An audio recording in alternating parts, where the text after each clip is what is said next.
बात है और बिहार के लोगों से जुड़े हुए मुद्दे हैं। कमाई का मुद्दा है, दवाई का मुद्दा है, सिंचाई, सुनवाई, कार्रवाई के मुद्दे हैं। इस मुद्दे को हम लेके जाएंगे। गांधी जी ने कहा था कि जब देश की जनता खड़ी होती है तब बड़े बड़े तानाशाह को भी सत्ता छोड़ना पड़ता है।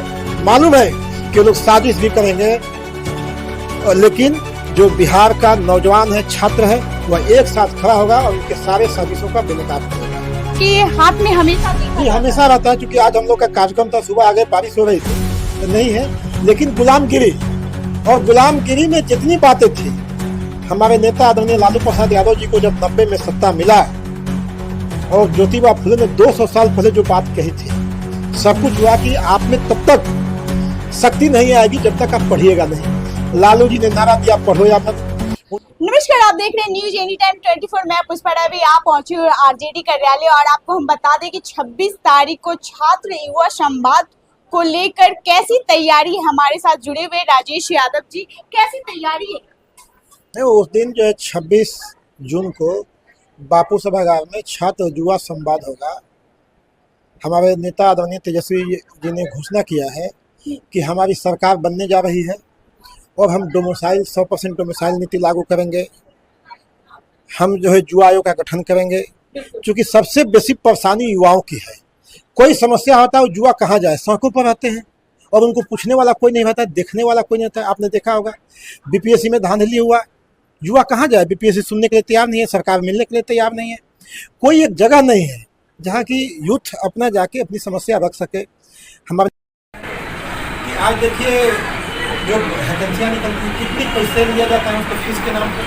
हम लोगों ने कहा है कि हमारी सरकार बनेगी, फीस नहीं देंगे और आने जाने का किराया जो दूसरे शहर में जाके परीक्षा देना पड़ता है कि कहाँ से लाएगा, छात्र कहाँ से लाएगा।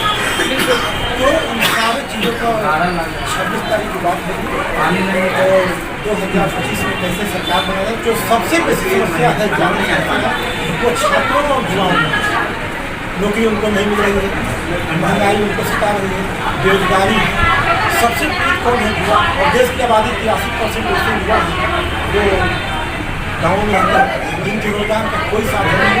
इस पर मुकम्मल बात होगी कि नौकरी के अलावे जो हम सरकारी नौकरी तो देंगे ही, इसके अलावे और युवाओं को कैसे रोजगार दिया जाए, कैसे इनकी जीवन में बेहतरी लाया जाए, इन सारे सवालों पर चर्चा होगी। युवा और छात्र दोनों एक साथ एक ही मंच पे देखे जाएंगे। क्या 2025 में बदलाव होगी?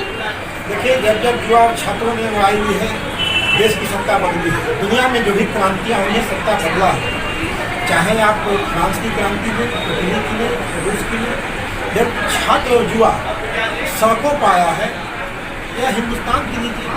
हिंदुस्तान में भी गांधी जी जब आए आज़ाद कराने के लिए, देश का युवा खड़ा हुआ, देश का छात्र खड़ा हुआ। जब जेपी आए, उन्होंने भी युवाओं का साथ दिया, छात्रों का साथ दिया। तो बिहार का युवा और छात्र तेजस्वी जी के साथ खड़ा है और एक बदलाव चाहता है। 20 वर्षों से पानी ठहर गया है और आप जानते हैं कि ठहरा पानी गंदा हो जाता है, इसमें बदबू आती है। आज बिहार सरकार में बदबू आ रही है। आप दिन दहाड़े गोलियाँ चल रही है, सीएम आवास के बाहर गोली चल रही है, मंत्री के आवास के बाहर चल रही है, प्रतिपक्ष के नेता के बाहर चल रही है, पटना के सड़कों पर मैंने हर आदमी आप तब तक बची हुई है जब तक कोई आपको मारने नहीं आता। अगर कोई मन बना ले कि पुष्पा को मारना है तो 1 घंटा तक मार देगा, तो कोई रुकने वाला नहीं है। और जो यहाँ का ब्यूरोक्रेट और मंत्री वो अपने आप में लुटने में लगे हुए हैं। कोई अपने दामाद को सेट करने में लगा हुआ है, कोई अपनी पत्नी को सेट करने में लगा हुआ है। सब लोग कहीं ना कहीं एडजस्टमेंट लगे हुए। तो बिहार के युवाओं से, छात्रों से कोई मतलब नहीं है। बिहार का स्वास्थ्य का हाल क्या है, शिक्षा का हाल क्या है, किसानों की क्या, इसे कोई मतलब नहीं है। सब लोग का एक ही काम है, सुबह जगो, लालू जी को डाली। और बिहार में कभी कंपटीशन चल रहा है। आप समझिए कि नेताओं में कंपटीशन इस बात की नहीं हो रही कि हम क्या काम करें। कंपटीशन चल रहा है कि लालू जी को बेसी गाली कौन दे रहा है। सम्राट चौधरी जी हैं, सुबह सुबह गाली देते हैं। उनको लगता है जब विजय सिंह को पता चलता है कि हम गाली कम है तो ज़्यादा गाली देते हैं। अभी दोनों के बीच में लग रहा था कि हम पिछड़ा रहे, तो भाजपा के प्रदेश अध्यक्ष दिलीप जायसवाल ने कहा कि भाई हमको तो डिक्शनरी है गाली का, तो कैसे पीछे रहेंगे। तो बिहार के नया बिहार, शिक्षित बिहार, बढ़ता हुआ बिहार, सुशासन वाला बिहार, यह कैसा सुशासन है कि जहाँ बच्चियों के साथ रेप होता है, FIR नहीं होती है, लेकिन आपके यहाँ अगर कोई सवाल कर दीजिएगा तो आपके यहाँ पुलिस आएगी, आपको पकड़ के जेल में बंद कर देगी। यही सुशासन है।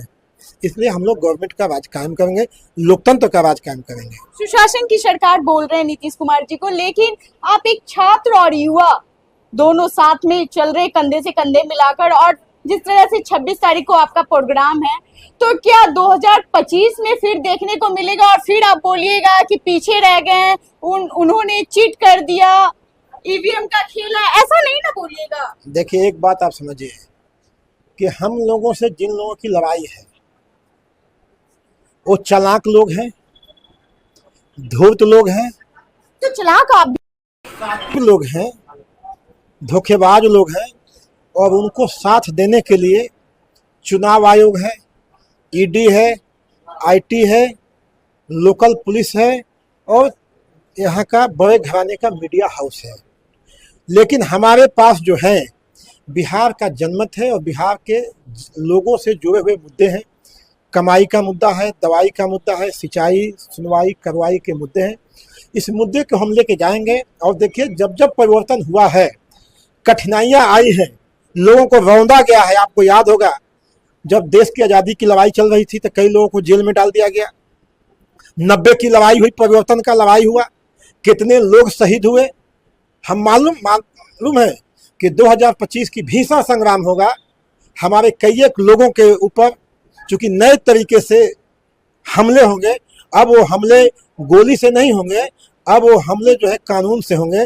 किसी के यहाँ CBI का रेड होगा, किसी के यहाँ IT का लेटर जाएगा, किसी के यहाँ चुनाव आयोग को जाएगा। और देखिएगा, चुनाव आयोग भी अपना हर हथकंडा अपनाएगा। लेकिन जब देश की जनता, गांधी जी ने कहा था कि जब देश की जनता खड़ी होती है तब बड़े बड़े तानाशाह को भी सत्ता छोड़ना पड़ता है। मालूम है कि लोग साजिश भी करेंगे, लेकिन जो बिहार का नौजवान है, छात्र है, वह एक साथ खड़ा होगा और इनके सारे साजिशों का बेनकाब करेगा। क्या लगता है, विधानसभा और बूथ को जिस तरह से तैयारी की जा रही है, उस तरह से आपके सैनिक कर पाएंगे, युवा और छात्र? युवा और छात्र ही लड़ाई को लड़ेंगे। आज युवा राष्ट्रीय जनता दल बूथ तक अपने संगठन को पहुंचा दिया है, और हमारे आज हर बूथ पर 10-10 हमारे यूथ खड़े हैं। छात्र भी खड़ा है, यूनिवर्सिटियों में खड़ा है, कॉलेजों में खड़ा है। तो हम बौद्धिक स्तर पर और बूथ स्तर पर, दोनों स्तर पर राष्ट्रीय जनता दल लड़ाई लड़ने के लिए मजबूती से खड़ा है। एक आप अपने साथ किताब लिए हुए, तो उस किताब का राज क्या है? वो किताब था गुलामगिरी। वही तो राज है कि जब हमारे पुरखे, आपके पास बुक है वो?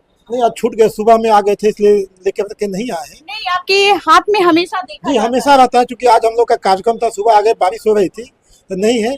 लेकिन गुलामगिरी, और गुलामगिरी में जितनी बातें थी, हमारे नेता आदरणीय लालू प्रसाद यादव जी को जब 90 में सत्ता मिला, और ज्योतिबा फुले ने 200 साल पहले जो बात कही थी, सब कुछ हुआ कि आप में तब तक शक्ति नहीं आएगी जब तक आप पढ़िएगा नहीं। लालू जी ने नारा दिया, पढ़ो या मरो। उन्होंने कहा कि आप में पहले आत्म स्वाभिमान जगना चाहिए। लालू जी ने देश के करोड़ों लोगों को स्वाभिमान जगाने का काम किया, और इसी स्वाभिमान जगाने में मांझी और मुशहर के बेटे को भी उन्होंने 5 स्टार होटल में लेकर नहलाने का काम किया कि इस देश के पर, धन पर, संपत्ति पर जितना अधिकार ऊपर वाले का है, इतना अधिकार तुम्हारा भी है।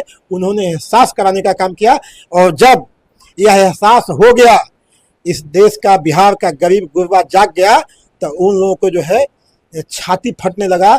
जो 5000 साल से शासन करते आ रहे थे, जिनके सामने हमारे बाप दादा जो है नीचे बैठा करते थे, उनका नाती और पोता उनके साथ कुर्सी पर बैठ करके सवाल करने लगा। यही बात उन लोगों को खटकता है, जिसके लिए लालू जी को साजिश के तहत, मैंने कहा ना कि उन जिन लोगों से लड़ाई है वो सातिर हैं, धूर्त हैं, चालाक हैं, धोखेबाज हैं।